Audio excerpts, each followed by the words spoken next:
How do you think candidates talk about rural issues and rural communities? How do candidates talk about rural communities? Politicians generally. I think it's generally an afterthought. They don't. I'm peanuts to them. I don't think they really relate. They know what counties, what states, what it takes to win. They care more about the Electoral College than they do about us. I think cities win elections. I don't think we mean anything. Do we? We spent the vice presidential debate on Tuesday with a group of voters in Faribault, Minnesota. And there's a reason we were there. This year, both parties are trying to tell a story about the importance of rural voters. After decades of Democrats losing support among voters in rural America, Kamala Harris appointed Minnesota Governor Tim Walz as her running mate. That, along with Trump's selection of Senator J.D. Vance of Hillbilly Elegy fame, kicked off a kind of battle over the story of rural America, as told through the two vice presidential candidates. With Walz, a former high school football coach who grew up in a tiny Nebraska town, bringing folksiness to the national stage, juxtaposed against Vance's harder, angrier, anti-elite outrage on behalf of a rural America that says it's been left behind. So, ahead of Tuesday's debate, we went to Walz's former congressional district, a district he once turned blue, and which is now held by a Republican, to see how the two messages were landing. How have Republicans grown their rural advantage to historic levels? And can Democrats do enough to remain competitive in 2024? But first, I wanted to talk to someone about how we got here. From the New York Times, I'm Ested Herndon. This is The Run-Up. So to talk about these voters that each party is chasing. My name is Nicholas Jacobs, and I'm an assistant professor of government at Colby College in Waterville, Maine. I called Nick Jacobs. Part of my focus is on the growing rural-urban divide in American politics. He and his colleague, Dan Shea, wrote a book that came out last year called The Rural Voter, The Politics of Place and the Disuniting of America. And he's a rural resident himself. I call the wonderful rural community of Vassalboro, Maine home. I would not live anywhere else but a rural community. I raised my family in a rural community, and that is a choice I am privileged to make. He and Dan surveyed more than 10,000 voters in rural America for their book, trying to understand their views. In terms of their partisanship, ruralness and a rural identity is becoming nationalized. And part of that nationalization is that wherever in that vast swath of rural America you are, the likelihood has been, year over year, for about the last 40 years, you are increasingly drawn to Republican candidates, particularly at the top of the ticket. That shift, Nick says, means that these voters, who make up about 20% of the electorate, have now become a hugely significant voting bloc, particularly for Republican presidential candidates. Rural voters made up a larger share of Donald Trump's 2020 coalition than Black voters did for Democrats, than the youth did for Democrats. They are almost as important to Republicans, or rural voters were almost as important to Donald Trump's win in 2016 and his coalition in 2020 as union voters were to Democrats. Interesting. It's interesting to think about the communities as a union for Republicans. Yeah. One question I had is also like how much does this map on to racial changes? How much does this map on to some of the things I think we're more familiar with in terms of the political realignments of a post-1960s era? Is something different happening that's causing an even greater divide? Racial context is, I think, one of those trickier ones. Some other really interesting work that has tried to track this historically, has come out and said, that rural and urban divide is primarily driven by white rural voters who today make up around 80 to 75% of the rural populations. And so I think that's one argument to be made, is that when we talk about a rural and urban divide, maybe what we're really talking about is a white rural divide.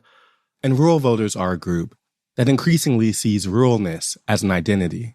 We find three characteristics of that identity that are more important than others.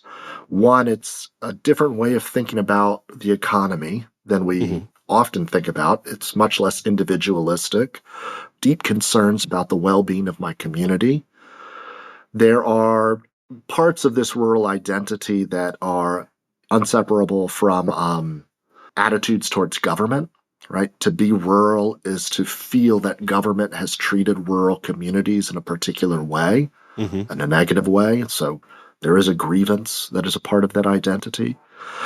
At the same time, there's enormous cultural pride in being rural.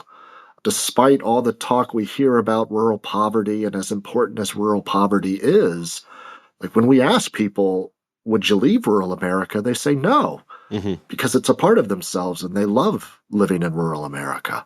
There's also a shared belief of what contributed to how things got this way. I can tell you when you go into many parts of rural America, they know a 5-letter policy, and it's NAFTA. And they know who signed NAFTA, and they have a very clear understanding. Maybe it's wrong, maybe it's right, but they have a very clear narrative of how NAFTA affected their community. And it's not only that they lost, right? Not only was it that their community that lost, their mill that shut down, right? And in some of these communities, it is the single mill, it is the single factory. It was done to their detriment and to somebody else's benefit. It would felt zero-sum. Yeah. When you're talking about a group of people who do not feel heard, that they lack influence, that their perspective is not respected or not included when it comes to government decision-making, some of that resistance is, of course, driven by, core values, a principled belief in limited government. But some of that resistance is also driven by the belief that when government comes in to fix your problems, it's going to make things worse. And Nick says Republican politicians did a better job of recognizing the growing sense of being left behind that rural voters were feeling and trying to speak to it. Undeniably, you do see this rhetorical strategy that emphasizes a sort of a lost America.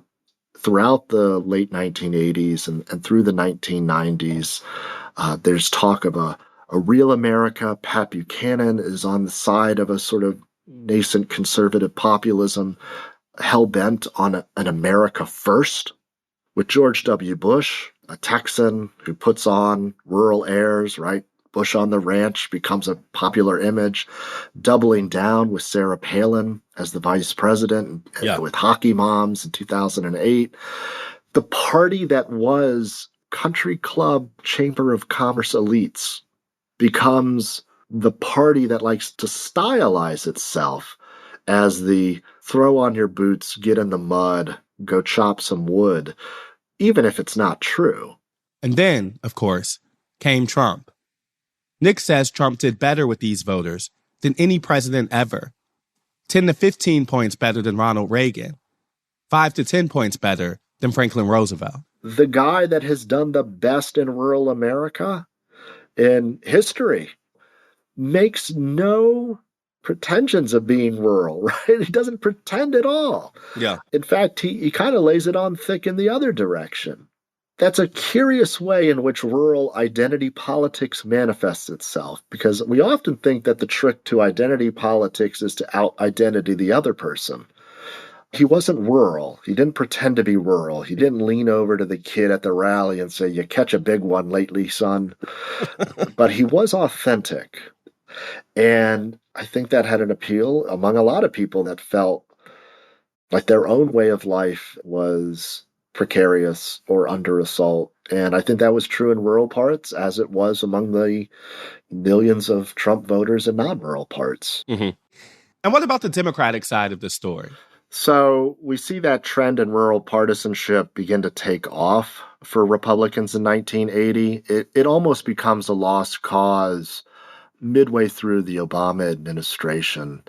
And by the time you get to 2016, right, and it's in the aftermath of the 2016 election that we all start talking about the rural-urban divide, even though it had been percolating for nearly 30 years, that it almost seems like the Democrats not only have given up on rural areas, but almost seem to openly celebrate the fact that they do so poorly in rural areas.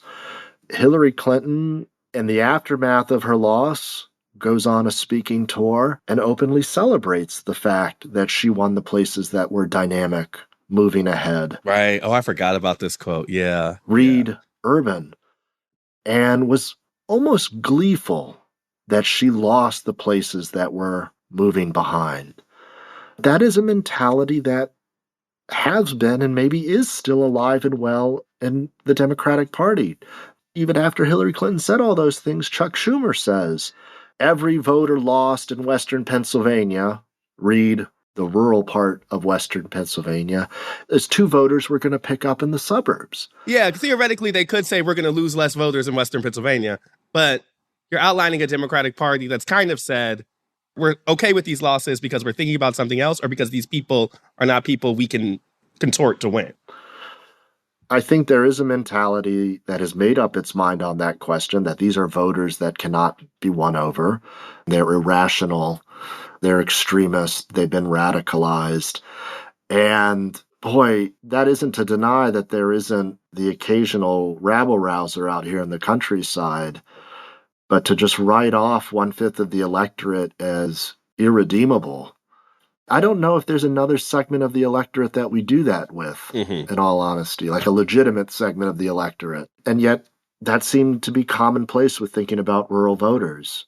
Should we think about the selection of Walz, do you think, as the Democrats trying to now give a message to rural voters? And if so, what is that message? I think Walz represents this really interesting moment in the rural and urban divide. Like, I think you are seeing this fascinating contrast between the two parties over what rural is and how we should think about rural in a larger conservative movement and in a larger progressive movement. And that's something that, the Democratic Party, at least in presidential politics, hasn't talked about in over 20 years.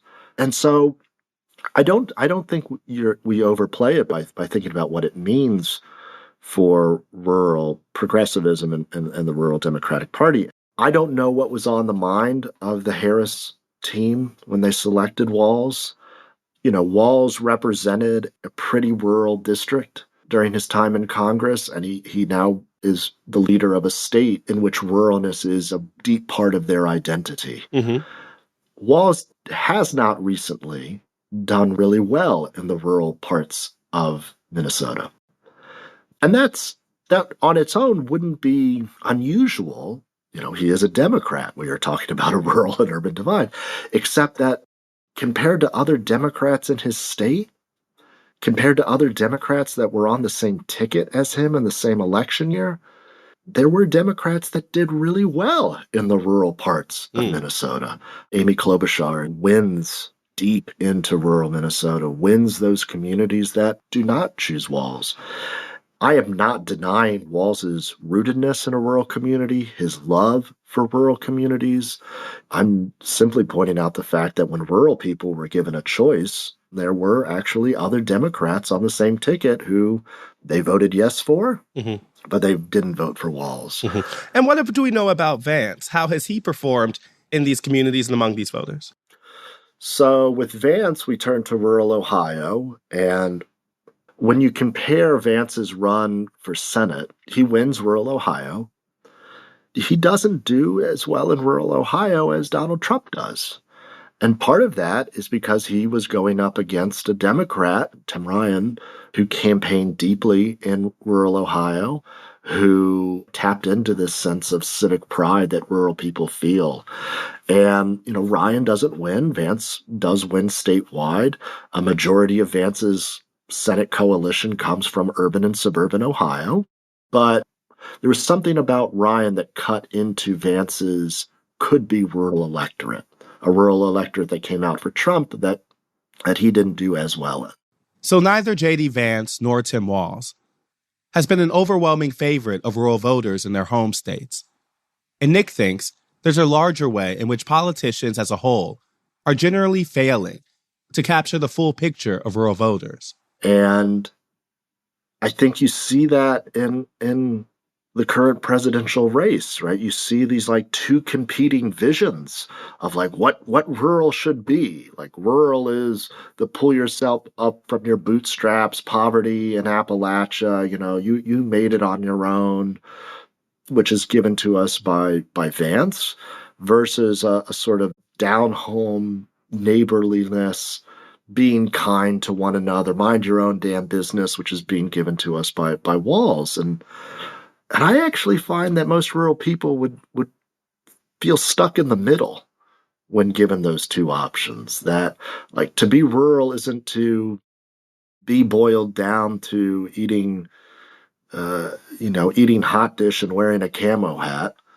And being rural is not about being angry and bitter and having this unreflective belief and pull yourself up by your bootstraps mentality.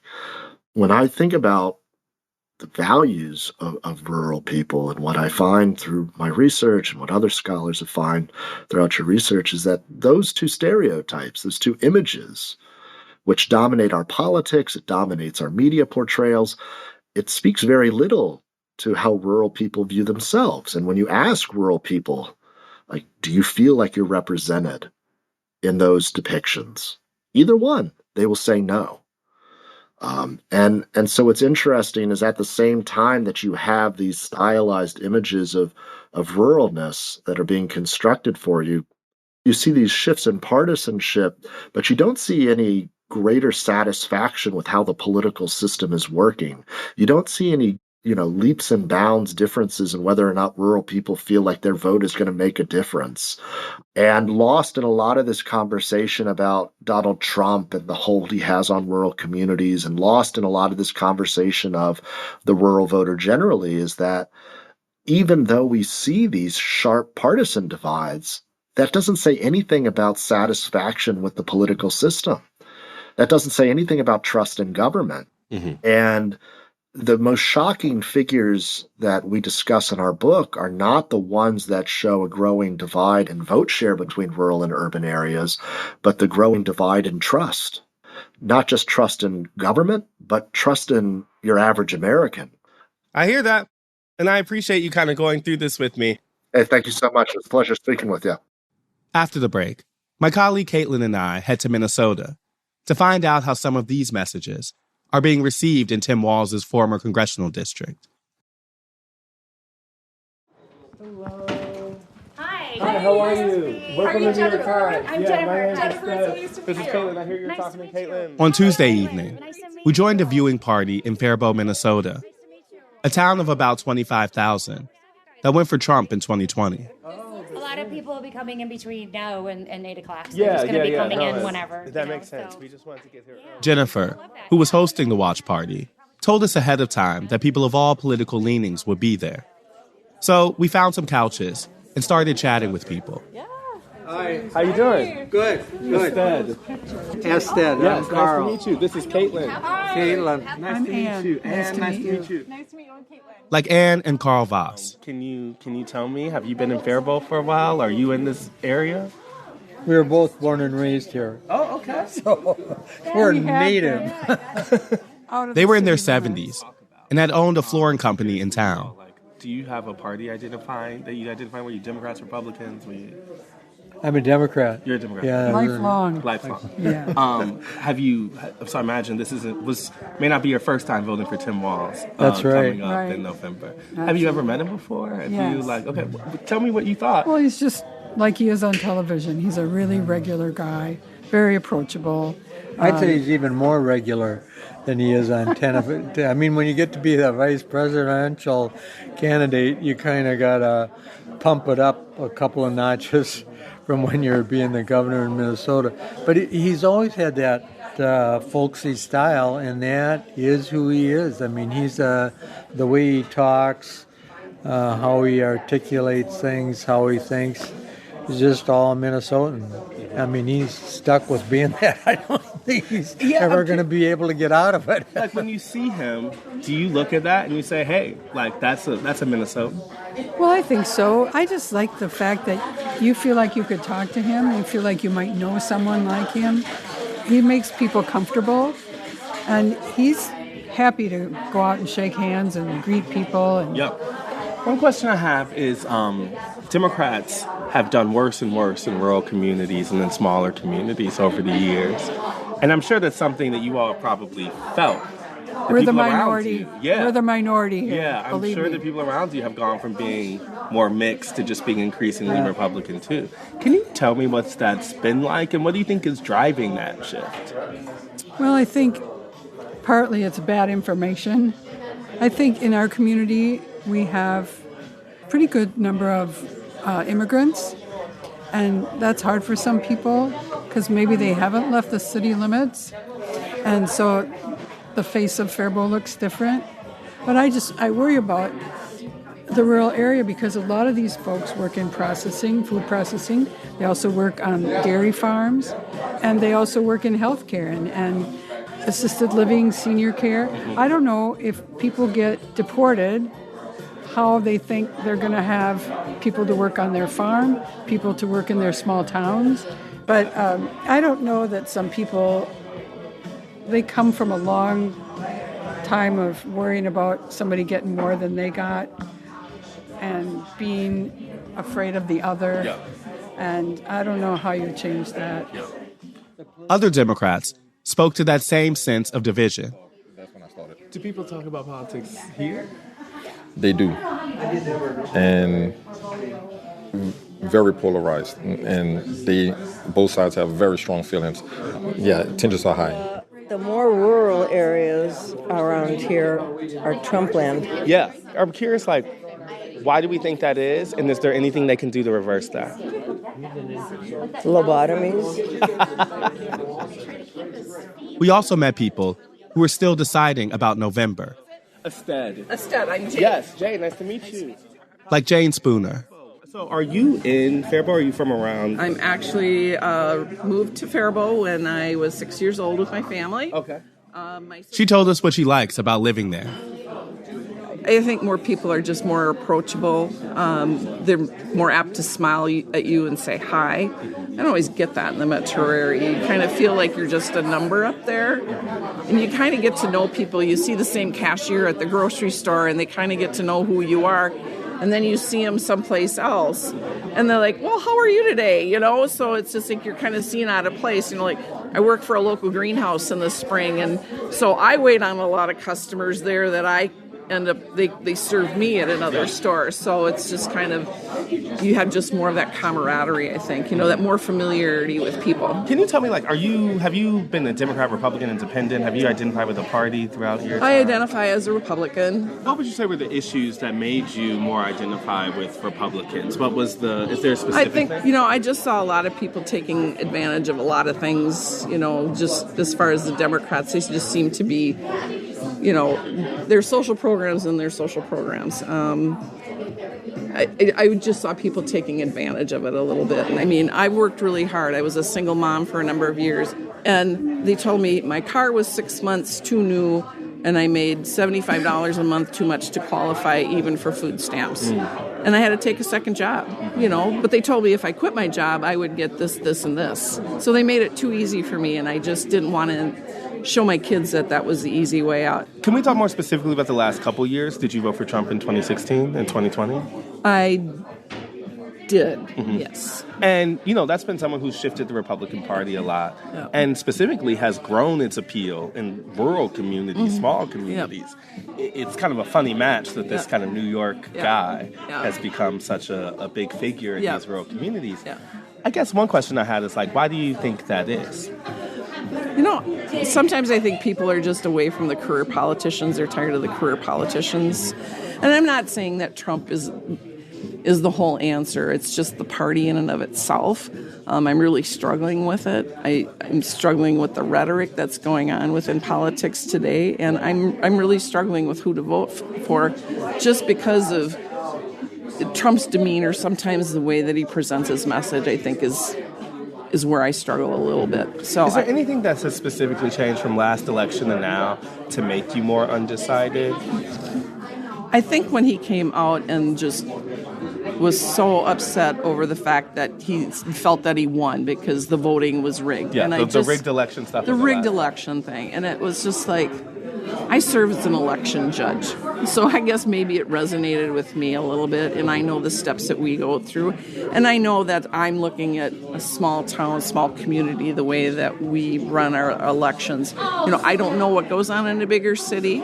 Is it happening out there? I'm sure it probably is. But I think it just created even a more division, I think, overall between parties and between the Americans. And I think that's what's been frustrating these years that we've, that's happened. So it's interesting because you hear people blame different types of people for the cause of that break of unity. For you, is there something specific that you think, or is there a politician, is there a party? Do you think Trump's a part of that? Who do you blame for that? I don't know who to blame. I think it's just, it just becomes kind of like a snowball starting at the top of a mountain, and it just starts, and it just takes that one person to start it, and as it rolls down the hill, it just gets bigger and bigger because you find like-minded people, and you just start to... Well, let me ask it a different way. How do you think you'll end up making your decision then? Because, Trump is Trump, He's not going to change. Know if he's going to... Yeah, he's, So what are the factors you're looking to make a decision? Is it something like tonight? Is it something like where do you think I really kind of want to see how Vance and Walz handle one another. The presidential debates lately have just been about he's a liar, he's a crook. That's not what I want to hear. I want to hear what you're going to do for us. What are you going to bring us back to the day when we reached across the aisle and we could all work together? Mm-hmm. I want to see that they become respectful of one another. Well, I'm curious about Walz. I mean, that's your current governor. That's someone who has represented, the 1st congressional district of Minnesota where we are. Mm-hmm. Is there anything about the Democratic ticket that could appeal to you this time? Are you really having a choice between whether you're going to vote for Trump or just not vote? I guess I'm looking at it for the fact that our vice president is really kind of the feeder program to become the next president in 4 years. As far as Governor Walz, I have a few issues with him. I'm not overly fond of him, but I just want to see how he blends, across the aisle with. Can you tell me the issues you have with him? Is there something that has stuck out? I think the Feed My Starving Children here in Minnesota, the $250 million gap that happened there, a $17 billion surplus that could have probably been handled a little bit better. And then there's small issues like, Minnesota still taxes Social Security recipients, and I'm on Social Security. But can I just make sure I have it clear? You're deciding on whether to vote for Trump. If he doesn't change, if Vance doesn't move you, what would be your option then? If it doesn't seem like the Democrats are an option. I really have to see how Walz. There has to be something specific that he comes out, and I just really want to see how they react back and forth. And I might not walk away even having a decision yet tonight. So great. Well, let's check in on it. All right, let's go. Yeah.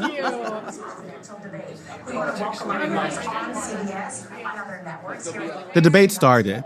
Well, thank you, and thank you for those joining at home tonight. We all watched for a bit. He looks nervous. And after a little while, we checked in with someone else at the party. Can you tell me your name and a little bit about yourself? Yeah, my name is Jack. Jack Gravois. I'm 25 years old, born and raised in Faribault, Minnesota. Yeah, I work in sales now up in Bloomington, right outside of the Twin Cities. And as of right now, I am currently undecided. Jack gave us his first impressions. One thing I do like about this debate compared to previous ones, even recently, is it seems like they're talking about the right things. Like, you guys remember when Biden was still running, when they started talking about golf and stupid things like that. I'll never forget that. So that's one thing I do like about this debate so far, is it seems like regardless of what you believe about what they're talking about, they're at least talking about it, right? They're not getting distracted. They're not jabbing each other, talking about their golf handicap. So you mentioned how Vance was performing a little better than you expected. Can you just explain that a little? I don't know. Coming into this debate, I kind of always thought Vance was kind of just Trump's puppet, I'm not saying this debate, 20 minutes in, changes that, but I do think he's coming off better than I thought. Walz is about, I mean, he's been our governor for You have some sense years, of him. so I know what I'm going to get with Tim Walz, you know. Like, how do you feel about what you know about Walz? I like Walz. I think he's a good guy. You know, I think he's been a good representative of our state. He's done some good things. He's also done some things that I've massively disagreed with. Is there anything you can point to on both sides of that coin, or something that jumps out? I think the way that he handled the riots in 2020, I disagreed with. You know, I thought that they were a bit too loose on it. You know, I wasn't anti the movement. I wasn't anti the protests. But when things got ugly and they started burning down police stations, that's definitely my biggest issue with Walz. And I know it's more than just him, but that's my biggest He was the issue. governor of the state at the time, Absolutely. and you just thought that there was a different way that could have been handled. Yeah, I thought the way he handled COVID too was a little extreme, you know, with some of the restrictions he put on restaurants. It was a bit extreme. It's interesting because so much of his brand is, you know, small town. Yeah. And I think that's legitimate, right? You know, that's who he is, that's where he comes from. And that's one of the things I actually do like about him. Is he doesn't feel like a big politician. Like, he doesn't feel like a Donald Trump, right? He feels very small town. He resonates with people like me, I think. You know, obviously, me being from Minnesota, there's an added bonus there because, you know, he's one of us, quote unquote. But yeah, that's one of the things I do like about Walz, is I do think he cares. I think for the most part, he cares about the right things. Mm-hmm. Yeah. That's kind of how I feel about him. I think he's a good guy, you know. I think both of them are good people. Can you tell me who you voted for in 2020? In 2020, I did not vote. You did not vote? I was 21 years old, and I was in college, and COVID. Listen, you don't have to justify it. You can do whatever you want. Looking back on it, I think you should vote, right? I disagree with the choice I made, but at that time, I just didn't really care, and it was less because I didn't care about politics or our country. You don't care about a lot when you're a sophomore in college, you know? So this is going to be your first presidential election? Yeah, because in 16 I was 17, so yeah, this will be my first one. Okay, cool. I'll ask you the same question I ask a lot of folks who are undecided. Like, do you know when and how you're going to make that decision? Short answer, I don't know how. There's things I agree with on both sides, right? I care about our economy. I care about a strong border, you know? But I also really care about, you know, women's reproductive rights. I straight up disagreed with Donald Trump overturning Roe v. Wade. I care about the climate, you know? I care about things like that. So what's going to come down to me probably is, at that moment, what do I care about a little bit more? That's probably what's going to guide me that way. Which one do I care a little bit more about? Yeah, the hard part with a guy like me who's in the middle, and, you know, I don't completely align with the Republican Party, but I also don't completely align with the Democratic Party. It's hard because you kind of have to prioritize certain views over others. When I make my decision... There's not a ton of, like, tough on immigration, pro-climate candidates. Right. You know, there's not a ton of those people. It's tough, because, there's things that Trump did that I liked, right? Like, I think he was good for the economy. I liked how he was, you know, strong in foreign policy, and I kind of liked that part of him, but I also really disliked... I mean, honestly, I thought Trump was I'm trying not to swear, but I thought he was kind of a... You know what I'm trying to say? You could actually swear, too. I thought he was a dick. Okay? I thought Trump was a dick. Like, I do think there's something to be said about being a good person, right? Like, there's something to be said about, you know, being kind of the quote-unquote face of this country. And I think that's something that Donald Trump wasn't great at. Kind of put a bad face of the country. Last piece for right now is I kind of get how you feel about Trump, but when we think about Harris, like, what is your sense of Harris? Because that feels like a big factor in this decision. If you kind of know how you feel about Trump and the issues, it kind of feels like you're weighing it against her, and I'm wondering how you feel about her. How I feel about Kamala? Yeah. I will say I do like Kamala better than I like Joe Biden. And why? I think Kamala is... Okay, so let me rephrase that. I liked Joe Biden. I thought he was a good man. I thought he was a bit unfit for office. You know, cognitively. To be completely honest with you, if this was still Biden versus Trump, I would vote for Trump. And I would say that right now. With Kamala, I don't know a whole lot about her. I do like her, though. Did you watch the debate? I did watch the debate, yeah. What did you think of how she did? I thought she did well. Yeah, I thought she did well. I thought she did better than him in terms of, again, a lot of the issues I have with Trump is just the way he acts, right? I think he gets in his own way a lot of time. You know, I think one of Kamala's strengths is I do think that she's a strong, firm presence. You know, when she says stuff, I feel like she believes it, right? What's stopping you then from saying, okay, Harris did well in the last debate. I agree with Democrats on these things, and Donald Trump kind of makes me uncomfortable personality, leadership-wise. I'm going to vote for the Democrat. What's stopping you from saying that? Policy. Got it. I do think you go back to those two issues, econ and immigration. Exactly. It's a little bit for me. It's weighing. How much do I care about, the policy in the black and white, and forget about all the other stuff like the face, the personality, the vision that it might bring throughout the country, and how much do I care about the feels, right? Feeling better about a candidate.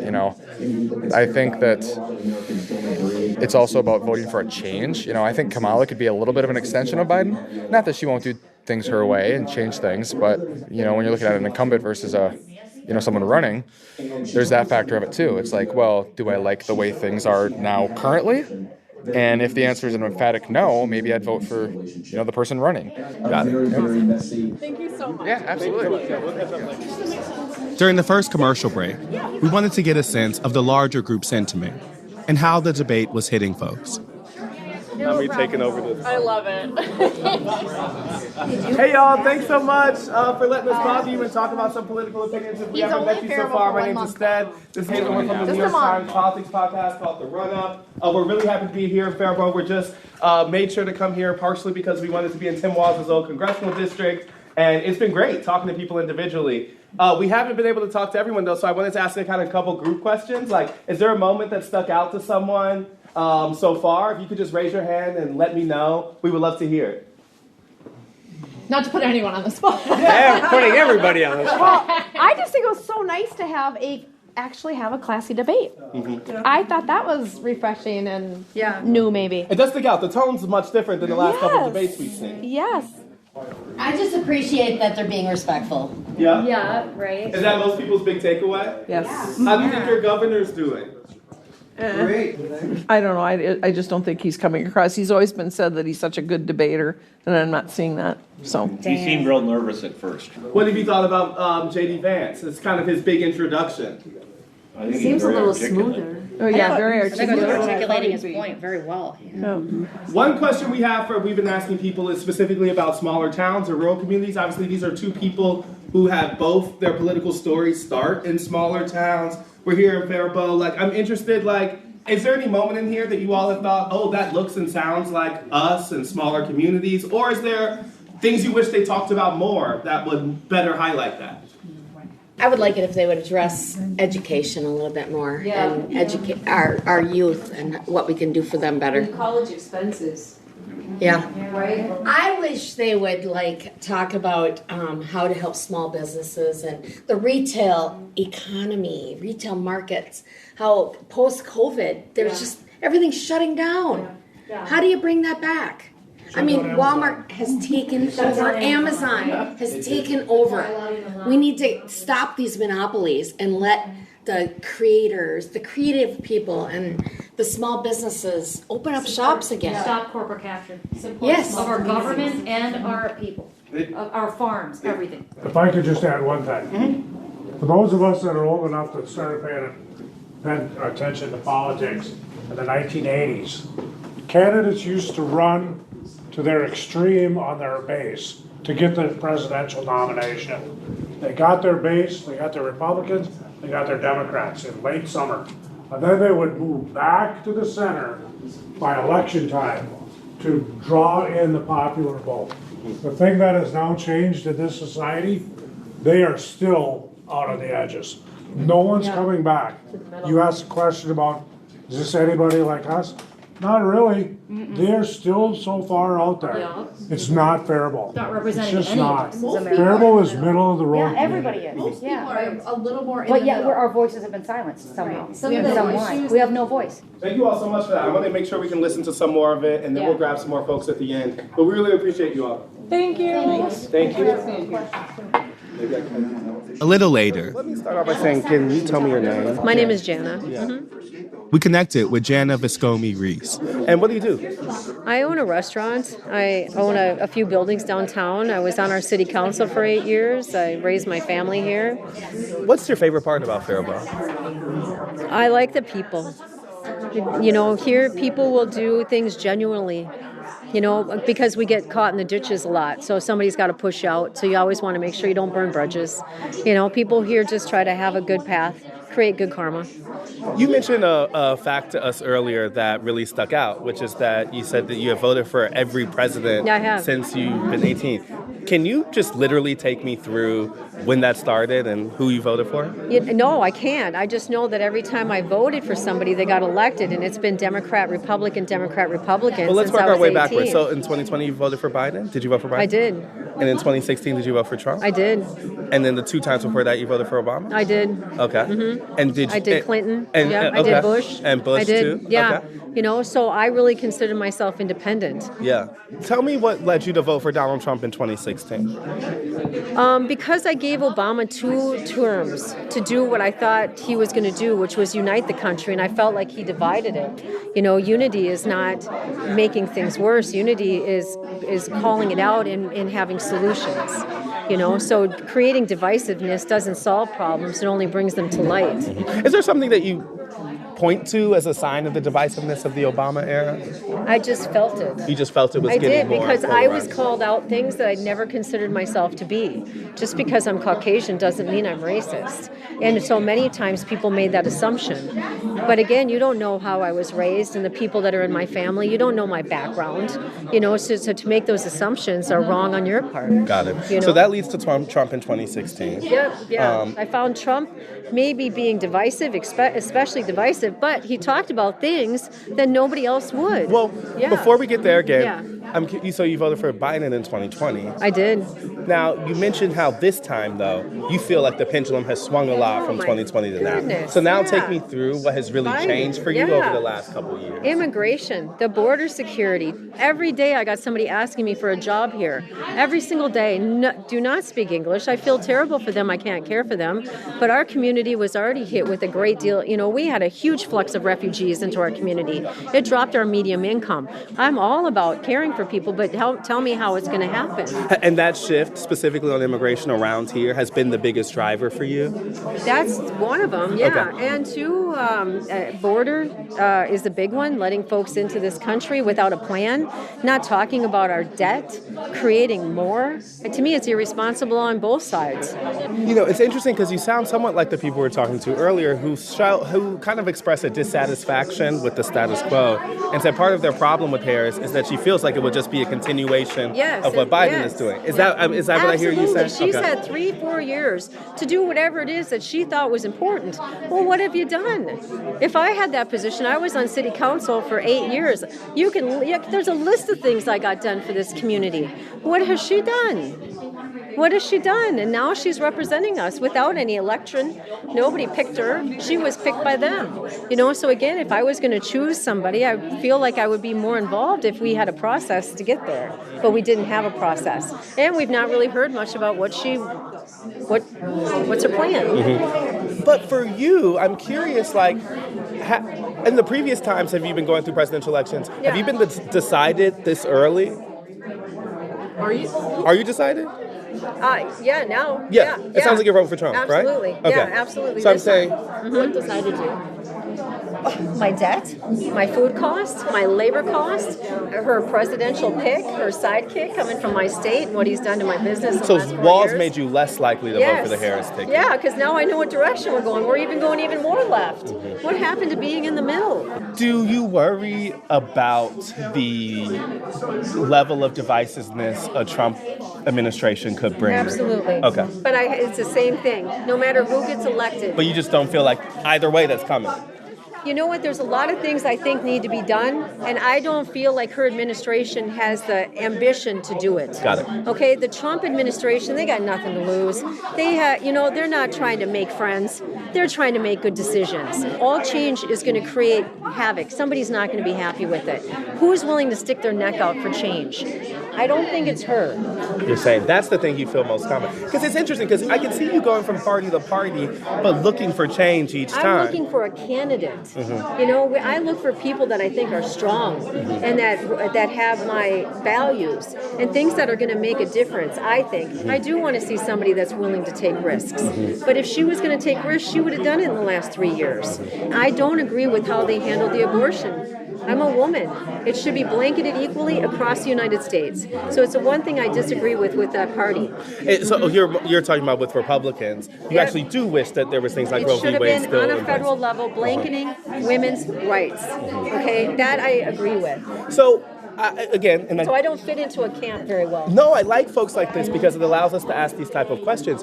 So the Democrats have definitely seemed to have lost you over the last couple of years. Do you think that loss is permanent? It depends on if they make things more important. Like energy independence is important to me. Making sure our food is safe is important to me. Making sure the education of our children is not focused around our gender at 8 years old. You know, it's already confusing to be somebody grown up right now. We don't need to make it more confusing. Again, I never saw this side of the left before. And again, they're only running on the platforms that other people have decided for them. But I'm not in that camp anymore. I might have been back in the 80s and 90s, but I'm not there. My priority is not that. That makes sense to me. Thank you so much. We really appreciate your time, and thank you for sticking around to have a more detailed conversation. We appreciate it. As the debate ended, people started heading out. We called Jane, the undecided voter we talked to earlier, as she was leaving. Just give us your impressions of the debate and if anything stuck out to you. Sure. I certainly liked watching this one a lot better. I feel that you had an opportunity to hear them speak a little. I thought they were very respectful for one another. Tim Walz has always been deemed as a great debater. I didn't see that in him tonight. I do like J.D. Vance, and so I think my decision is a little clearer now that I will probably lean to my party. Vance reassured made you feel a little better about Trump. I think he's the type of individual that might be able to keep Trump in check a little bit more. I think during Biden's administration, Kamala Harris, she was never very present in things, that she just always seemed to be just kind of like, oh, I'm the token woman on the cabinet. You know, like Mike Pence was even just kind of a figurehead. And I think J.D. Vance is going to probably be a little bit more,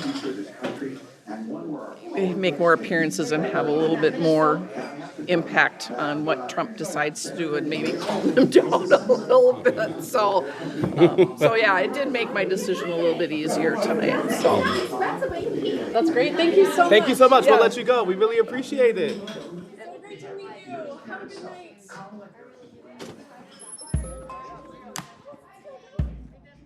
At the end of the evening, it seemed clear that, to no one's surprise, the VP debate didn't change much.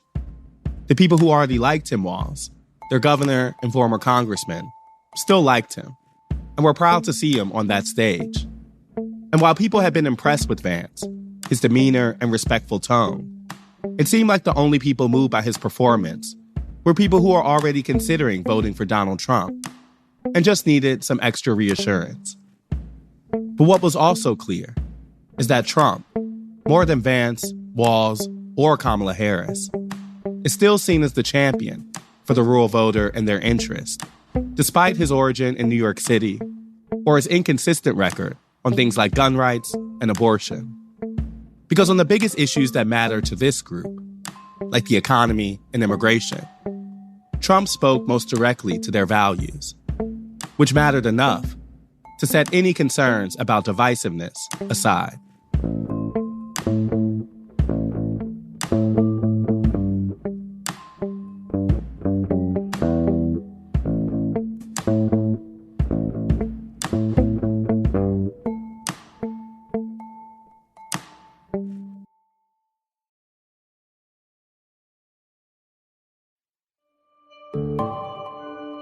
That's the run-up for Thursday, October 3rd, 2024. And now, the rundown. In the wake of Hurricane Helene, former President Donald Trump visited Georgia on Monday, praising Governor Brian Kemp. He's working hard round the clock. And criticizing the Biden administration's storm response. Vice President Harris also traveled to Georgia Wednesday to survey the damage and highlight the administration's recovery efforts.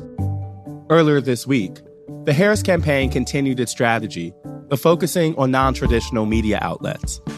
I just feel strongly people should not be going to jail for smoking weed. The VP participated in a long-form interview with the All the Smoke podcast, hosted by former NBA players Matt Barnes, and Stephen Jackson, in which she suggested legalizing marijuana. Harris is set to sit for a more traditional interview with 60 Minutes next week. According to CBS, Trump had also agreed to an interview, but has since declined. We are 33 days from Election Day. See you next week.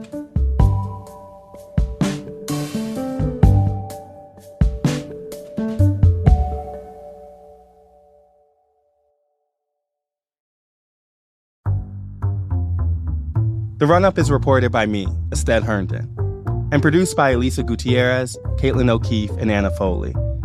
It's edited by Rachel Dry and Lisa Tobin, with original music by Dan Powell, Marian Lozano, Pat McCusker, Diane Wong, Sophia Landman, and Alicia Beitube. It was mixed by Sophia Landman and fact-checked by Caitlin Love.